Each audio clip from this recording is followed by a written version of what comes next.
Maligayang pagbisita at pagbabalik po sa ating munting channel. Bago po tayo magumpisa, gusto ko po magpasalamat sa lahat ng masugid na sumusubaybay. Marami pong salamat sa inyong lahat. Lalo na po sa mga solid subscriber. At kung hindi ka pa nakasubscribe, pindutin ang button. Marami din pong salamat sa mga masipag mag-share. Pansamantalang puputulin po muna natin ang ating story series. Ang pamagat po ng ating storya ngayon, ang estranghero at lihim na gawain. Unang kabanata, ang estranghero sa Wooden. Noong Sabado ng October 31, 1964, isang lalaki ang dumating sa village. Ito ay medyo maghahapon na. Naghahanap siya ng matutuluyan upang manatili ng isang gabi. Pumatok siya sa isang bahay, at pinagbuksan ito ng babae. "Magandang gabi madam," wika ng lalaki. "Pasensya na at medyo gabi na po. Pero pwede niyo ba akong matulungan? May hotel ba dito sa village? Gusto kong magstay dito ngayon gabi." Tumawa ang babae. "Isang hotel dito sa Wooden? Wala po sir, pasensya na." "Nakakaawa," wika ng lalaki. "Isa akong estranghero at gusto ko makita ang inyong village bukas." Ang estranghero ay napakagalang. Siya ay matangkad at may itim na buhok at siya ay may kakaibang green na mata. "Baka matulungan kayo ni Mrs. Harrison," wika ng babae. "May kwarto siya. Siguro ay pwede kayong magstay sa kanya. Sandali kukuhain ko ang aking jacket at sasamahan ko kayo doon." Ang babae ay dinala ang estranghero sa bahay ni Mrs. Harrison. Si Mrs. Harrison ay binigyan siya ng kwarto na matutuluyan. Masaya ang lalaki at ito ang huling araw ng October, at ang klima ay malamig. Ang sumunod na araw ay Linggo. Ang lalaki ay naglibot sa paligid ng village. Siya ay sobrang interesado sa kasaysayan ng village. Nakita niya ang ibang mga residente doon at tinanong ang kanilang mga pangalan. Pero hindi ito bumisita sa simbahan, ito ay madalang mangyari. Ang simbahan sa Wooden ay ang pinakamagandang istruktura sa village. Pero ang estranghero ay hindi interesado dito. Hindi siya pumunta sa simbahan kasama ang lahat ng mga tao. Ito ay ang unang gabi ng November. Nang maglabasan na ang mga tao sa simbahan, ang lalaki ay nawala. Gusto nilang lahat ito. Ang iniisip ng mga babae, siya ay gwapo. Ilang linggo ang nakalipas siya ay bumalik. Ito ay unang linggo ng December. Ang mga residente ay palabas na ng simbahan, malamig at gabi na. "Hello," wika niya. "Bumalik ako muli. Masaya ako na makita muli kayong lahat." Ang kanyang susunod na salita ay nagpabigla sa lahat. "Baka matulungan niyo ako," wika niya. "Naghahanap ako ng bahay, gusto kong bumili ng bahay dito." "Dito," sagot ng residente. "Bakit dito?" "Walang trabaho sa Wooden para sa mga binata. Ang lahat ng mga katamtamang gulang ay umaalis sa village. Naghahanap sila ng trabaho sa Lydney, sa pinakamalapit na bayan." "Maghahanap ako ng trabaho sa iba," wika ng estranghero, "siguro ay sa Lydney." Isa sa mga residente ay sinabi ang tungkol sa bahay ng matandang si Mrs. Smith na pumanaw nitong summer. Ang kanyang bahay ay walang tao, ito ay ibinebenta. Ang bahay ay nasa kanto ng Main Street, at kahiliran ng simbahan. "Itatanong ko ang tungkol sa bahay bukas," wika ng binata. "Siguro ay maswerte ako, paalam, magkita tayo uli sa susunod." Ang mga residente ay pinanood siya na umalis. Nakita nila ang sasakyan nito. Malaki at mamahalin, mukha siyang mayaman. Ilang araw pa ang nakalipas, ang bahay ni Mrs. Smith ay nabili. At sa kalagitnaan ng December, ang estranghero ay dumating. Lumipat siya sa bahay at nagtrabaho mabuti. Inayos nito ang bubong at nirepair ang sirang bintana. Nagpintura siya at naglagay ng dekorasyon. Binago niya ang buong bahay. Pero may malaking pagkabigla sa mga residente. Kinaumagahan ng Lunes, December 21, nakakita sila ng malaking sign sa harapin ng bahay. At sa karatula ito ang nakasulat, "The Corner Shop, pag-aari ni David Slayton." Ikalawang kabanata, ang village meeting. Ang mga residente ay hindi makapaniwala. Isang tindahan sa Wooden. Ang lahat ay pinag-uusapan ito. Nagkaroon na ng isang shop sa Wooden dati, pero nagsara ito 20 taon na ang nakalipas. Ang ibang tao ay gusto ang shop, at ang iba naman ay ayaw. Ang mga residente ay nagpulong sa village hall ng gabing iyon. Ang lahat ay naroon. Ang lahat ay interesado sa bagong tindahan. Ang corner shop ay isang magandang idea, wika ng isang residente. Kailangan natin ang village shop. Hindi na natin kailangan pumunta sa Lydney. Si Mrs. Harrison ay nagsalita. Gusto niya ang estranghero, si David Slayton. Sumasang-ayon ako, wika niya. Ang village shop ay magandang idea. Ang mga residente dito ay kailangan ng tindahan. Walang kwenta, sagot ni Mrs. Brown. Siya ang school teacher sa village. Ang Lydney ay hindi kalayuan. Maraming tindahan doon. Dinagtagal ang lahat ay nagsisigawan. Si Mr. Hart ay nagsalita, siya ay malaking lalaki, na may malaking boses. Makinig kayong lahat, sigaw niya. Hindi tayo nagkakaroon ng pagtatalo dito sa nakaraan. Tahimik tayo at masaya. Ngayon ang tindahan na ito ay pinagmumulan ng away. Hayaan natin magsalita si Mr. Slayton, suggest ng isang tao, tindahan niya iyon, hayaan natin siyang magsalita. Sa inyong lahat, wika ni David Slayton. Ayaw ko maging sanhi ng kaguluhan. Isa pa rin akong estranghero sa inyong village. Pero gusto ko na mapabilang sa inyo. Gusto ko kayong maging kaibigan. Gusto ko ang mga tao sa wooden. Ngumiti siya at ilang mga tao ang nagpalakpakan. Gusto siya ng mga ito. Ang corner shop ay magbebenta ng maraming bagay, pagpapatuloy pa niya. Magbebenta ako ng pagkain at mga gamit sa bahay. Ang lahat ay magiging mura, pangako. Ang lahat ay nakikinig mabuti. At mayroon pa akong ibang idea, pagpapatuloy nito. Magbebenta ako ng mga village products. Ano ang ibig mong sabihin na village products? Tanong ni Mrs. Brown. Sasabihin ko Mrs. Brown, wika nito. Alam ko na gumagawa ka ng magagandang cake at mga tinapay. Ngumiti si Mrs. Brown. Tama, siya ay gumagawa ng tinapay at cake, at alam ito ng lahat. At ikaw Mrs. Hart, nakita ko ang iyong mga bulaklak, nagpapalaki ka ng magagandang bulaklak. Totoo, ang kanyang mga bulaklak ay maganda, at alam din ng lahat ito. Si Mr. Everett ay gumagawa ng paso. Si Mrs. Davies ay gumagawa ng manika. At ako ay nagpipinta sa village, sabi ng matandang si Miss Gray.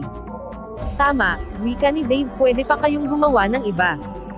Kayong mga residente ng Wooded ay matatalino. Pwede kayong gumawa ng marami. Ibenta natin ito sa mga tourist. Sa tag-araw, ang Wooded ay kikita ng maraming pera. Pero paano ang tungkol sa pera? Wika ni Mr. Hart. Paano mo kami babayaran? Magandang tanong, wika ni Dave. At ito ang sagot. Dadalihin ninyo sa akin ang inyong mga paninda, at ibebenta ko ito, para sa inyo. Mapupunta ang ibang kita sa akin, at ang iba ay sa inyo. Isang magandang idea, wika ni Miss Brown. Sige, sumasang-ayon ako, wika ni Mr. Hart. Ang lahat ng residente ng Woodend ay sumang-ayon. Ang lahat ay masaya sa plano ni Dave Slayton. Ang corner shop ay nagbukas noong Lunes, January 4, 1965. Hindi nagtagal ang tindahan ay naging abala, at kailangan ni Dave ng kasama. Ang bagong kasama sa corner shop ay si Anna. Nagsimula siyang magtrabaho sa kalagitnaan ng January. Ikatlong kabanata. Ang corner shop. Tinupad ni Dave ang kanyang pangako. Ang mga paninda sa tindahan ay mura at maayos. Paano niya nagagawa iyon? Tanong ni Mrs. Harrison. Taglamig na, pero nakakabenta siya ng maraming gulay at prutas. At mura lang, hindi na ako pupunta sa Lydney. Ang ibang mga residente ay sumang-ayon. Ang corner shop ay matagumpay, at si Dave ay mukhang masaya. Pinapasweldo niya si Anna ng maayos. Paminsan-minsan ang kanyang kaibigan na si Peter, ay tumutulong sa shop, at binibigyan din ni Dave ito ng pera. Si Dave ay nag-advertise sa dyaryo, at ang produkto ng residente ay maayos na nabibili. Ang mga tao sa Lydney, ay nagpupunta sa corner shop. Maraming bisita sa Woodend at naging interesado ito. Ang mga residente ay na-surprise at masaya. Nagkaroon sila ng maraming pera. Si Dave ay namumuhay mag-isa, sa taas ng tindahan. Siya ay sobrang sikat sa mga residente, pero walang sino man ang gusto pumunta sa kanyang tinutuluyan sa ibabaw ng tindahan.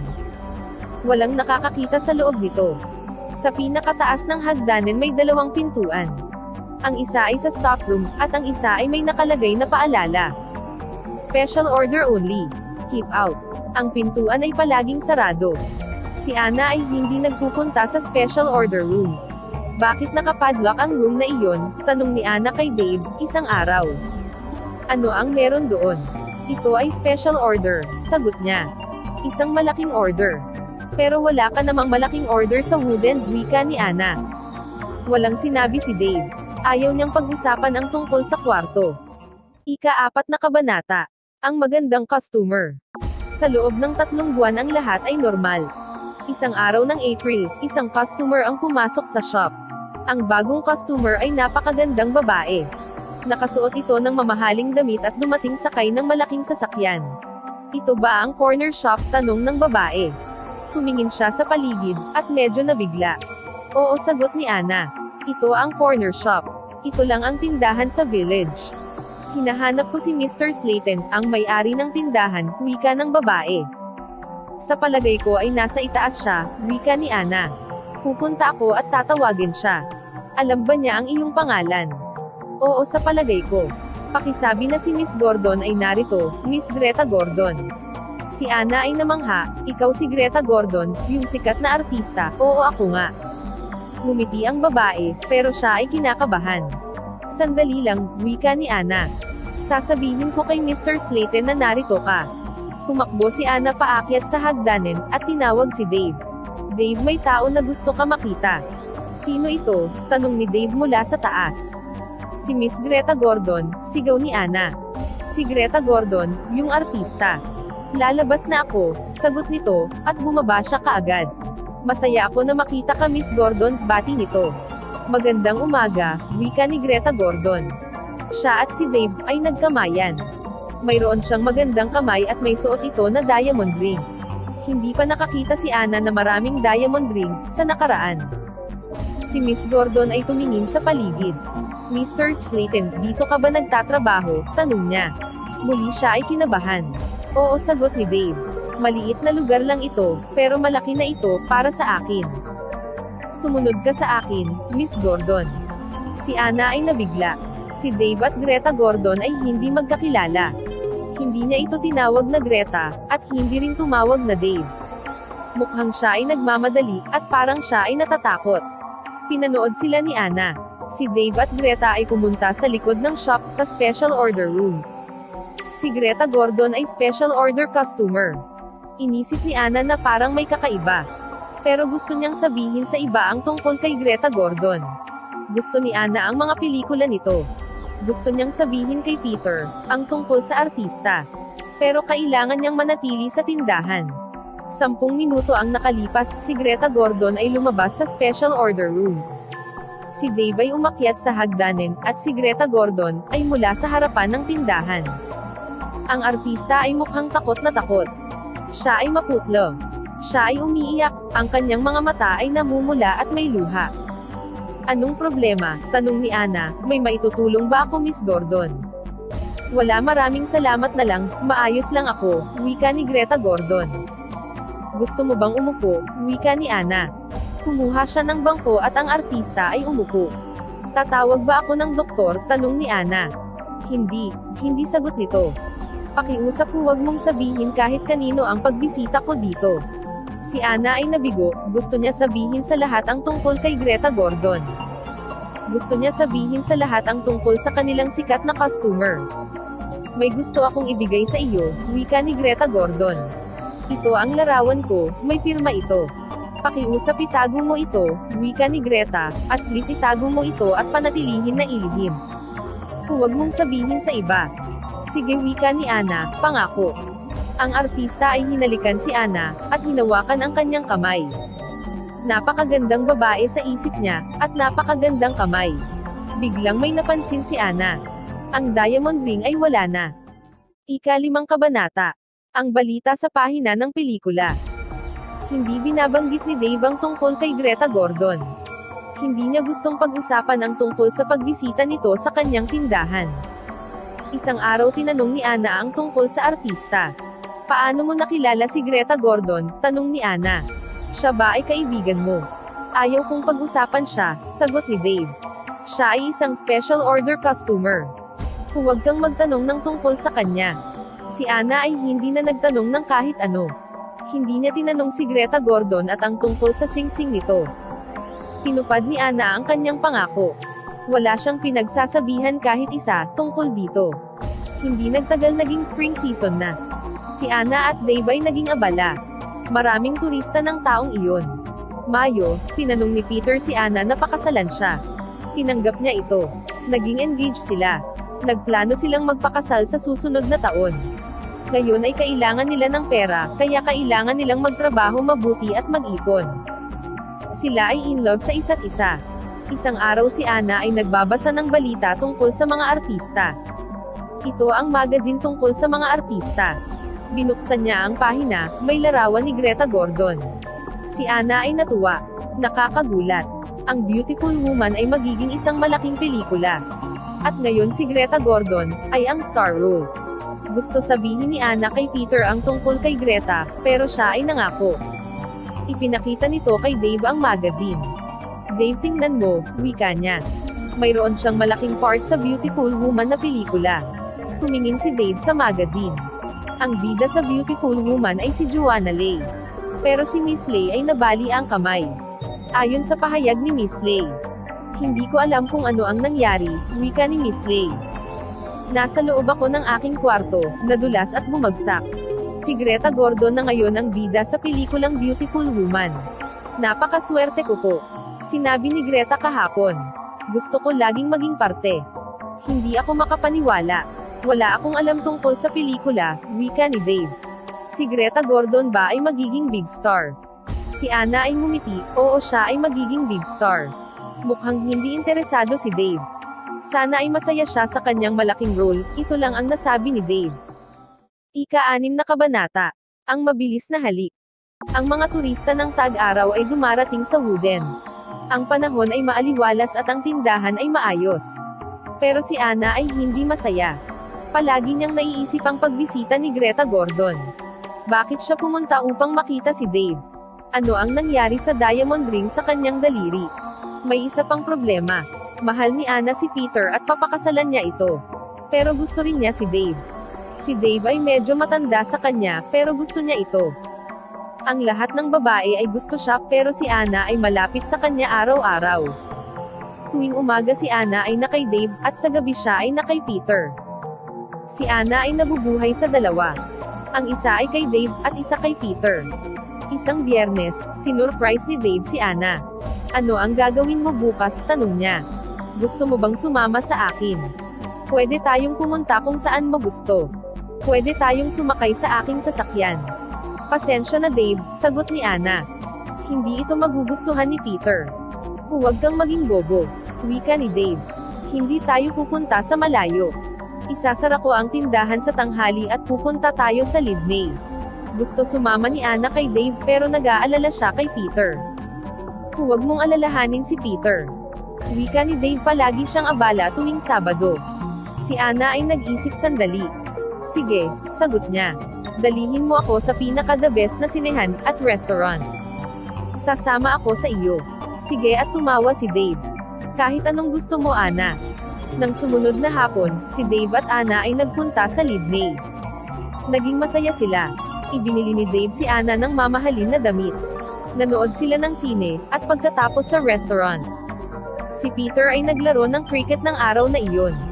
Hindi niya alam ang tungkol sa pag-alis ni Anna kasama si Dave. Siya ay naglaro sa ibang village at gabi na nang makabalik sa Wooden. Si Anna at Dave ay gabi na rin nakauwi. Inihinto ni Dave ang kanyang sasakyan malapit sa kanyang tindahan. Maraming salamat Dave, wika ni Anna, ito ay napakasayang araw. Nagustuhan ko rin, wika ni Dave.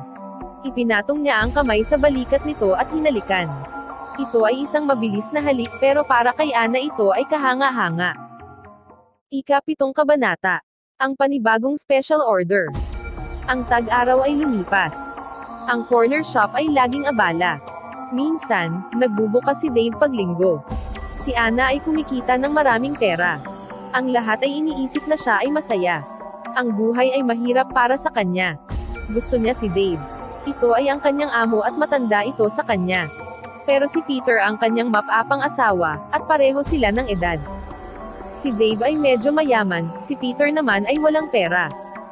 Ibinili ni Dave si Anna ng damit, at ipinapasiel siya nito. Si Peter naman ay kabaliktaran. Ito ay interesado sa football, at si Ana ay hindi. Dumating ang September. Si Peter ay naglalaro ng football tuwing Sabado. Isang Sabado, ay isang football match sa television. Si Mr. Hart ang may pinakamalaking television sa village, at inimbitahan niya ang mga tao sa kanyang bahay. Inimbitahan din niya si Peter at Ana. Biyernes bago ang laban. Si Ana ay nagtrabaho sa shop buong araw. Nang alas 5, isinara na niya ang tindahan. Makalipas ang 2 minuto, nagring ang bell, at si Ana ay nagpunta sa pinto. May isang lalaki sa labas. May dala itong maliit na suitcase. Hello, bati niya, may maitutulong ba ako?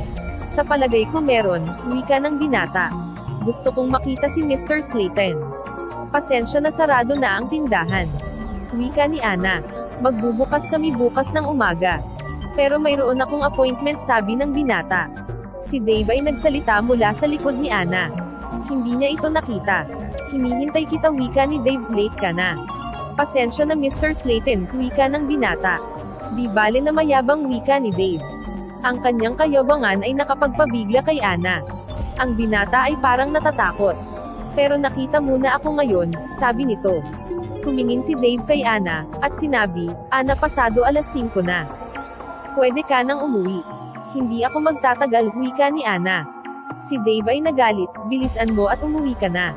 Pero si Ana ay gustong manatili pa. Gusto niyang malaman ang tungkol sa binata. Ang binata ay sinundan si Dave sa likod ng shop at pumasok sa special order room. Isa pang special customer. Si Ana ay naghintay. Mag-aalas 5:30 na. Isinuot ni Ana ang kanyang coat at umalis sa tindahan. Sinara niya ang pinto ng malakas, pagkatapos ay nagpunta siya sa likod at naghintay. Hindi nagtagal nagkaroon ng ingay. Ang binata ay aalis na sa tindahan. Hindi siya nakikita ni Ana, pero naririnig niya ito. Kinakausap nito si Dave. Sigurado ka ba, sabi ng binata. Ano ang ibig mong sabihin, tanong ni Dave. Ito lang ba ang tanging paraan, sabi ng binata. Oo, ito lang, wika ni Dave. Huwag kang mag-alala, ang lahat ay magiging maayos. Narinig ni Ana ang pintuan ng shop at nagsara. Pumunta siya sa kanto at nakita ang binata. Naglalakad ito ng mabilis patungo sa kanyang sasakyan. Napansin ni Ana na hindi nito dala ang kanyang maliit na suitcase. Sumunod siya dito. Sandali, wika niya, may nakalimutan ka. Naiwan mo ang iyong maliit na suitcase. Ang binata ay humarap kay Ana. Si Ana ay huminto. Bigla siyang natakot. Ang mukha ng lalaki ay puti at mababakas ang takot. Pakiusap, umalis ka, sabi ng binata. Iwan mo ako. Gusto ko nang umuwi. Sumakay siya sa kanyang sasakyan at pinaandar. Nakatayo lang si Ana at pinagmamasdan ito. Nag-isip siya. Bakit ang binata ay nagpunta sa corner shop? Ano ang nasa loob ng special order room? At bakit niya iniwan ang kanyang suitcase kay Dave Slayton? Ika-8 na kabanata. Ang football match. Ang sumunod na araw, ay ang araw ng malaking laban ng football match. Si Mr. Hart ay nag-imbite ng 10 tao. Si Ana ay hindi nanood ng laban. Siya ay tumulong sa kusina kasama si Mrs. Hart. Gumagawa sila ng tsaa. Isa itong magandang laban, at ang lahat ay masaya. Nang mag-break, si Peter ay nagpunta sa kusina. Ana, bakit hindi ka manood ng laban? Maganda ang laban. Halika. Tumawa si Ana, huwag na wika nito. Tinutulungan ko si Mrs. Hart. Ito ang tsaa. Pwede bang pakibigay sa iba? Okay, sagot ni Peter. Isa itong dikitan na laban, si Mike Bailey ay nakascore ng magandang goal. Dinala ni Peter ang tsaa sa sitting room. At ang second half ng laro ay magsisimula na. Ang second half ay exciting. Si Mike Bailey ay nakascore muli ng goal pagkatapos ng 20 minutes. Ang score ay 2-0. Ang kabilang kupunan ay nakascore ng mabilis na 2 goals. Although ang score, 5 minuto na lang ang natitira sa laban. Mike, umiskor ka muli, sigaw ni Peter. Sa huling 2 seconds ng laban, si Mike Bailey ay pumuntos muli. Ito ay ang 3rd goal sa laban. Pero may problema. Ang goalkeeper ay na-injury. Si Mike Bailey ay masyadong malapit sa goalkeeper at sinipa ng malakas ang bola. Ang bola ay tumama sa leeg ng goalkeeper. Si Ana ay dumating mula sa kusina. Anong nangyari, tanong ni Ana. Si Brian Thomas, ang goalkeeper, sabi ni Peter, na injured siya. Malala ito. Ang goalkeeper ay nabali ang leeg. Napanood nila lahat ito sa TV. Nakita nila ang larawan ni Mike Bailey sa kanyang ikatlong goal. Ito ay magandang goal. Nakita nila ang bola na tumama ng direkta sa goalkeeper. Ito ay aksidente. Ang TV ay ipinakita ang larawan ni Mike Bailey sa interview. Sinabi ni Mike sa interview, 3 goals sa isang match, ano ang nararamdaman mo dito? Pero walang sinabi si Mike Bailey. Hindi siya nagsalita. Sinubukan niya pero hindi niya kaya. Nakakatakot ito. Ang nag-i-interview ay nagtanong muli ng iba. Tatanungin kita sa pangatlong goal. Mike, isa itong napakagandang goal. Pero ano ang nararamdaman mo sa injury ni Brian Thomas? Isa itong matalinong tanong. Ang injured na goalkeeper ay hindi na makakapaglaro muli pa ng football. Walang sinabi si Mike Bailey. Mukha siyang may sakit. Nang matapos na ang interview, walang nakapansin kay Anna na umalis sa kwarto. Si Mike Bailey ay mukhang takot na takot. Si Anna ay natakot din. Si Mike Bailey at Anna ay nagkita noong nakaraang araw sa tindahan. Ika-9 na kabanata. Ang sikretong weekend. Hindi alam ni Anna ang gagawin. Siya ay 17 lang pero minsan pakiramdam niya siya ay mas matanda. Gusto niyang tanungin si Dave tungkol kay Mike Bailey at Greta Gordon. Gusto niyang malaman ang tungkol sa special order. Nagdesisyon siya na maghintay. Isang araw si Dave at Anna lang ang nasa shop. Kamusta si Peter? Tanong ni Dave. Okay lang siya, sagot ni Anna. Ngumiti si Dave, naglalaro pa ba siya ng football? Oo, sagot ni Anna. Hindi mo siya masyado nakikita, tama? Nakikita ko siya 3 o 4 na beses isang linggo, sagot ni Anna. Kapag linggo nakikita mo ba siya? Tanong ni Dave. Mabilis na sumagot si Anna. Hindi ko siya nakikita kapag linggo, naglalaro siya ng football. Kailangan kayo magpapakasal? Tanong ni Dave. Hindi ko alam, sagot nito. Hindi pa kami nagdedesisyon, siguro sa susunod na taon. Matagal pa iyon. Ngumiti si Dave kay Anna. Si Anna ay nakaramdam ng takot. Pero nakaramdam din siya ng excitement. Hindi niya alam kung bakit. Paminsan-minsan ay naiinip ka, tama ba Anna? Wika ni Dave. Tumingin siya sa mata nito. Oo, sagot ni Anna, totoo iyon. Bakit hindi ka sumama sa akin kapag linggo? Wika ni Dave. Pwede tayong pumunta sa London. Sa London. Si Anna ay na-excite pero natatakot siya. Hindi ko alam, sagot niya. Kailangan kong isipin si Peter. Kalimutan muna siya, wika ni Dave. Hindi niya malalaman. Sumama ka sa akin at pupunta tayo sa pinaka-best na tindahan. Pupunta tayo sa pinaka-magandang sinehan. Sasama ka ba sa akin? Walang sinabi si Anna. Biglang siya nagkaroon ng idea. Kumingin siya kay Dave. Siguro ay pwede akong sumama sa iyo. Sagot niya. Mabuti, wika ni Dave. Pero, may gusto akong itanong sa iyo. Ano ang gusto mo malaman? Tanong ni Dave. Gusto kong malaman ang tungkol sa special order room.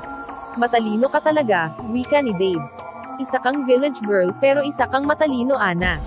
Ang mga village girls ay hindi bobo, sagot ni Anna. Ngayon sabihin mo sa akin ang tungkol sa special order room. Pagkatapos ay sasama ako sa iyo sa London. Si Dave ay nagalit. Isang tanong, pwede kang magtanong ng isa.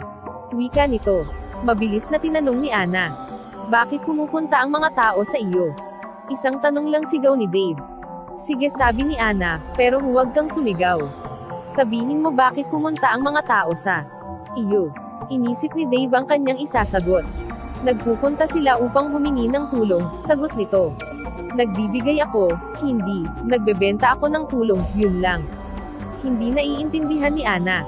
Anong klaseng tulong? Tanong niya. Isang tanong lang, sigaw ni Dave. Sinagot ko na ang tanong mo. Wala nang sinabi pa si Anna. Siya at si Dave ay mayroon kasunduan. Si Dave ay inimbitahan si Anna pumunta sa London sa linggo, at si Anna ay sasama sa kanya. Ika-10 kabanata. Ang pagtatalo. Si Anna ay naging masaya. Dumating sila sa London ng Biyernes ng gabi at tumuloy sa malaking hotel. Noong Sabado, sila ay nag-shopping, at nang gumabi sila ay nanood ng sine. Nung linggo sila ay nagpunta sa park. Bumalik sila sa Wooden linggo ng gabi. Ito ay ang huling linggo ng September. Lunes, nagpunta si Anna sa tindahan. Hindi na masyadong abala ngayon. Ang summer ay tapos na. Malamig na taglagas na ang panahon. Lunes ng gabi, si Peter ay nagpunta upang makita si Ana. Hello, wika ni Ana. Nanalo ka ba noong Sabado? Hindi sagot ni Peter. Hindi kami nanalo. At hindi ako naglaro. Si Ana ay nabigla. Hindi ka naglaro. Bakit hindi? Ano ang problema? Masama ang aking pakiramdam noong Sabado ng umaga. Nanatili lang ako dito sa Wooden. Nandito lang ako sa village ng buong linggo. Ang mukha ni Ana ay namula. Maayos na ba ang pakiramdam mo ngayon? Tanong niya. Hindi, sagot ni Peter. At alam mo kung bakit. Pinilit ni Ana tumingin ng nabigla. Alam mo kung ano ang mali. Ikaw at si Dave Slayton. Ano ang ibig mong sabihin? Ako at si Dave Slayton, mabilis na sabi ni Ana. Sumama ka sa kanya noong Biyernes ng gabi, may nakakita sa iyo sa sasakyan ni Dave. Sinubukan magpaliwanag ni Ana, wala iyon, wika niya. Si Dave at ako ay. Tumigil ka, sabi ni Peter. Ayokong malaman. Ana, huwag mong sabihin ito. Pero, sabi ni Ana. Si Peter ay hindi nakinig. Alam ko na marami siyang pera. Kaya kanyang ipasyal. Mula siya sa malaking syudad. Isa akong mahirap na lalaki sa village. Pero Ana, kailangan mong pumili, sa aming dalawa ni Dave. Hindi pwede na dalawa kami. Alam ko iyon, Peter, wika ni Ana. At hindi ko kailangan kayong dalawa. Pero makinig ka, Peter. Gusto kong malaman mo ang tungkol kay Dave. May kakaiba sa kanya. Dave, Dave, puro Dave, sigaw ni Peter. Palagi mo siyang binabanggit sa lahat ng oras. Ayaw ko nang marinig pa ang pangalan niya muli. Tumalikod si Peter, at naglakad palabas. Umalis siya sa bahay nila Ana. Ngayon si Ana ay mag-isa na lang. Siya ay hindi masaya. Gusto niyang makausap si Peter. Gusto niyang sabihin ang tungkol kay Dave. Gusto niyang sabihin ang tungkol kay Greta Gordon at Mike Bailey, pero si Peter ay umalis na. Ika-11 na kabanata. Arthur Reisman. October. Si Ana ay hindi masyadong abala sa tindahan. Siya ay masaya. Siya ay ibang babae na. Mukha na siyang tumanda. Hindi na siya masyadong lumalabas. Mukha na siyang may sakit. Karamihan sa mga residente ng village ay alam na nagtalo si Peter at Ana. Alam din nila na sumama ito kay Dave sa London. Pero walang gustong tumulong kay Ana. Wala siyang kinakausap kahit sino. Sa nakaraan, siya ay palaging masaya, at nakangiti. Ngayon siya ay malungkot at nag-iisa. Nagpupunta siya sa tindahan araw-araw. Naghihintay ng special order customer. Kalagitnaan ng buwan. Si Ana ay mag-isa sa tindahan. Magtatanghalian na. Isang katamtamang gulang na lalaki ang pumasok. Siya ay malaking lalaki na may bigote. Maayos ang kanyang pananamit at may dalang malaking briefcase. Magandang umaga, miss, magalang nitong wika. Magandang umaga din po, sir, sagot ni Ana. Si Ana ay napakagalang, interesado siya sa lalaki. Hinahanap ko si Dave Slayton, wika ng lalaki. Ngumiti si Ana. Isa ka bang salesman? Tanong niya. Alam niya na hindi ito salesman. Hindi siya mukhang salesman. Pero gusto niyang kausapin ang lalaki. Ngumiti ito at sumagot, oo, isa akong salesman. Hindi iyon totoo, iniisip niya na ang lalaki ay nagsisinungaling. Sinabi niya, siguro ay matutulungan ko kayo, sir, kadalasan ay ako ang kumakausap sa salesman. Tumingin siya sa briefcase ng lalaki, may nakasulat na ARICS. Maraming salamat, wika ng lalaki. Pero mayroon akong private appointment. Mula ako sa London, at kailangan kong makita si Mr. Slayton. Pasensya na, wika ni Ana. Siya ay sobrang abala ngayon. Pero sasabihin ko sa kanya na narito ka. Ano ang pangalan mo? Ngumiti ang lalaki. Robert, sagot nito. Arthur Roberts. Nagpunta si Ana sa likod ng tindahan. Si Dave ay pababa sa hagdanen. May lalaki sa tindahan, wika ni Ana. Gusto kanyang makausap. Maraming salamat, wika ni Dave. Magandang umaga, Mr. Reisman, wika ni Dave. Ikinagagalak kitang makilala. Si Ana ay nakikinig. Ang pangalan niya ay Reisman, hindi Roberts, sinungaling. Ang lalaki ay hindi tumingin kay Ana. Ikinagagalak din kitang makilala, Mr. Slayton, wika ng lalaki. Pakiusap, sumunod ka sa akin, wika ni Dave. Sumunod ang lalaki kay Dave. Nagpunta sila sa special order room. Ilang minuto ang nakalipas, si Dave ay lumabas. Lumabas ito sa harapan ng tindahan. Ana, tanghalian na, sabi nito. Pwede ka nang umuwi ngayon. Maraming salamat Dave, aalis na ako pagkatapos ko dito. Si Dave ay bumalik sa special order room. Si Ana ay hindi umalis sa tindahan, siya ay naghintay. Sinulat ni Ana ang letter. Naiintindihan niya ang Arthur Reisman, pero hindi niya naiintindihan ang ICS. Nang 1:30 na, nakarinig si Ana ng ingay. Si Mr. Reisman ay aalis na, si Dave ay nagsasalita. Maraming salamat Mr. Reisman, wika ni Dave. At maraming salamat din, sagot nito. Malaki ang naitulong mo sa akin. Paalam, ang assistant ko ay wala sa tindahan, buksan mo na lang ang pinto. Si Dave ay nasa taas na at si Mr. Reisman ay mula sa harapan ng tindahan. Si Ana ay tahimik na nakaupo sa sulok. Nabigla si Mr. Reisman, akala ko ay umuwi ka. Hindi, sagot ni Ana, kumain ako dito sa tindahan. Si Ana at Mr. Reisman ay nagtinginan sa isa't isa. Hindi nila gusto ang isa't isa. Si Ana ang unang nagsalita. Gusto mo bang bumili ng tinapay Mr. Roberts, wika ni Ana. Reisman, ang pangalan ko ay Reisman. Ngumiti si Ana, pasensya na, wika nito. Gusto mo bang bumili ng tinapay Mr. Reisman? Mukha itong masarap, sabi ni Mr. Reisman. Naging napakagalang uli nito. Sige, bigyan mo ako please. Magugustuhan ito ng asawa ko. Ito po sir, wika ni Ana. Pwede niyo po itong ilagay sa inyong briefcase. Ang briefcase ko, sagot nito. Wala akong dalang briefcase. Sa palagay ko ay nakalimutan nyo ito, sagot ni Ana. Kukuhain ko para sa inyo. Gumalaw si Ana at nagsimulang pumunta sa likod ng tindahan. Si Mr. Reisman ay humarang sa kanyang harapan. Hinawakan niya ito sa braso. Masyado itong malakas. Makinig ka sa akin, sinabi nito. Ayaw ko ang briefcase na iyon. Iiiwan ko iyon doon. Sige, sabi ni Ana. Pakiusap, bitawan mo ako, sinasaktan mo ako. Binitawan ni Mr. Reisman si Ana, at tumalikod. Nagmamadaling umalis ito sa tindahan, hindi na nito kinuha ang kanyang tinapay na binili. Pinanood ni Ana ito umalis. Ika-12 na kabanata. Ang paghihintay ni Ana ng balita.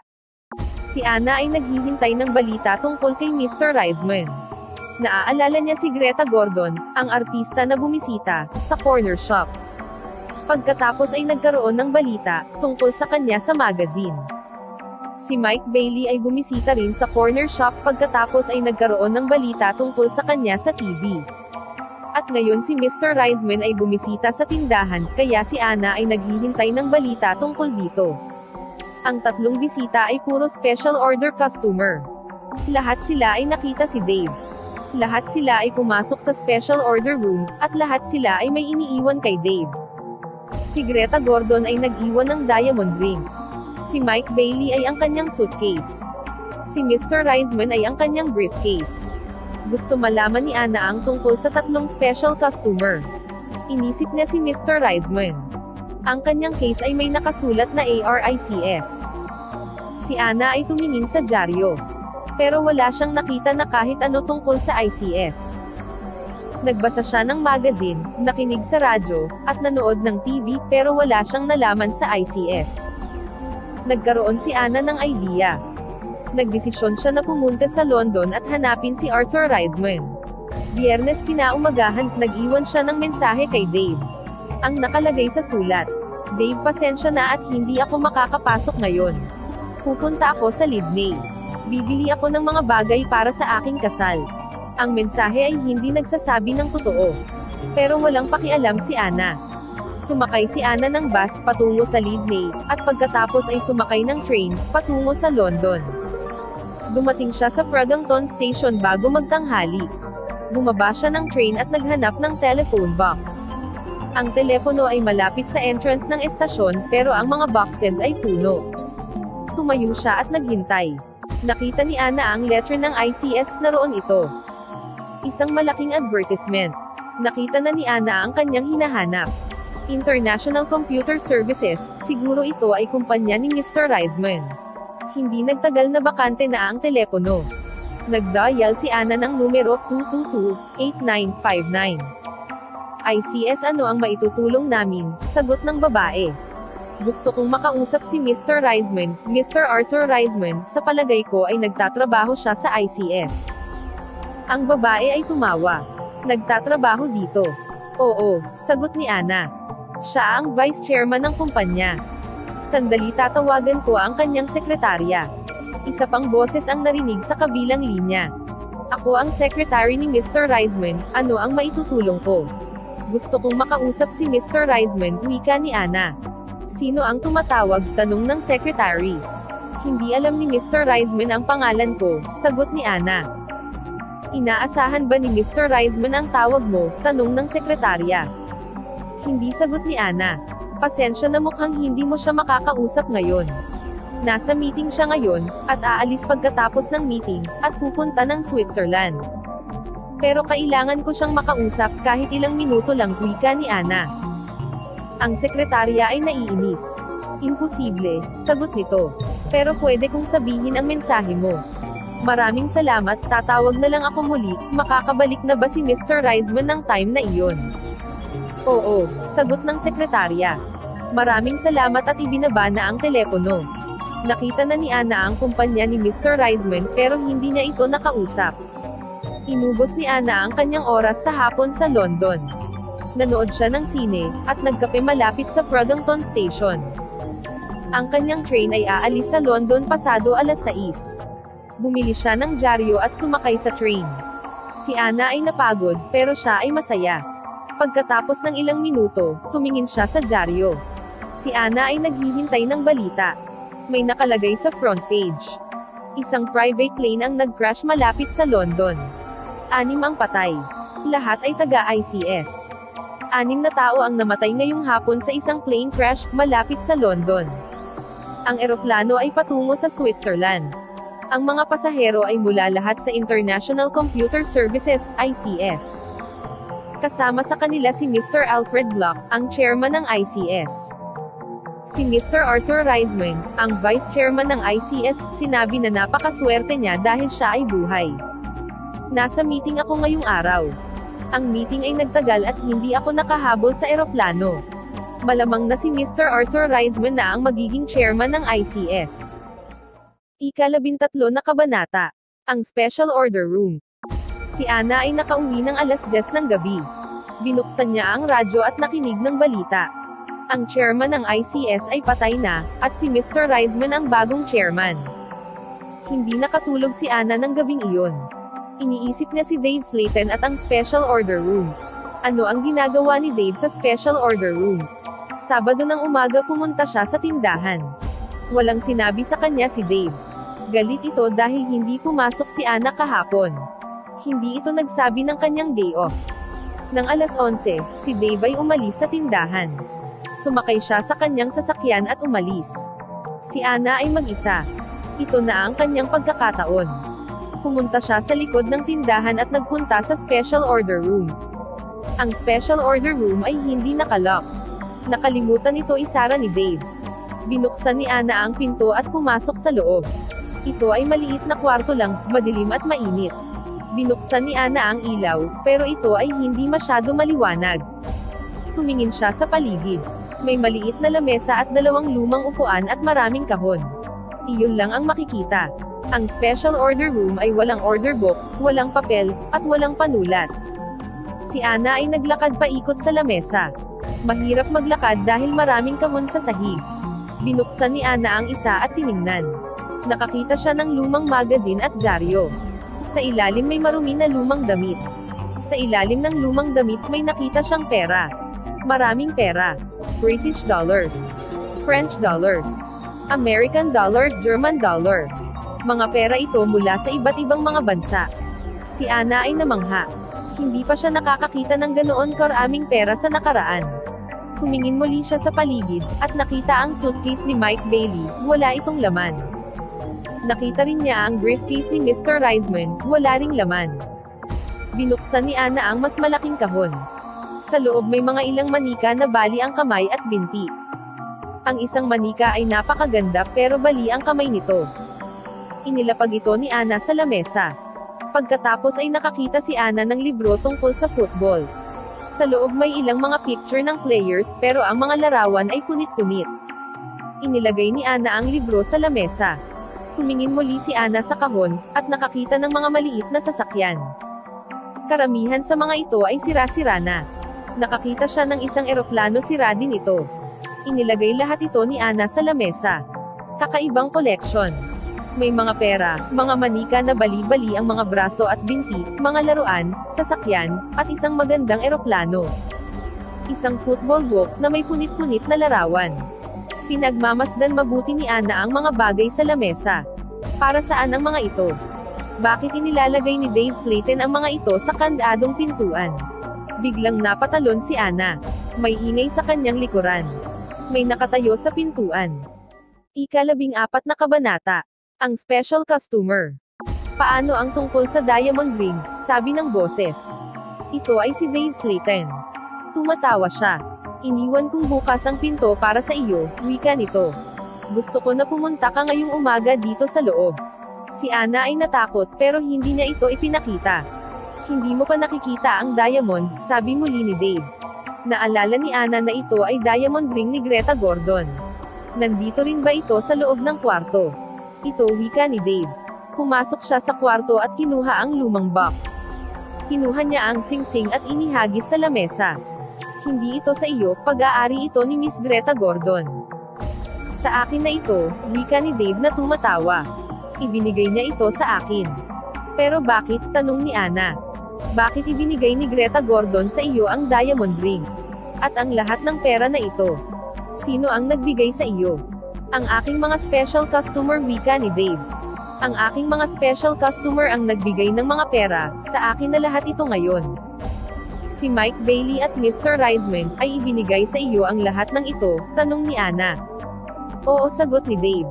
Nakita mo na ang aking mga special customer, pero hindi lahat. Pero bakit sila pumunta, tanong ni Ana. Ang mga tao ay pumunta para sa aking tulong, sagot ni Dave. Tinutulungan ko sila at pagkatapos ay nagbabayad sila.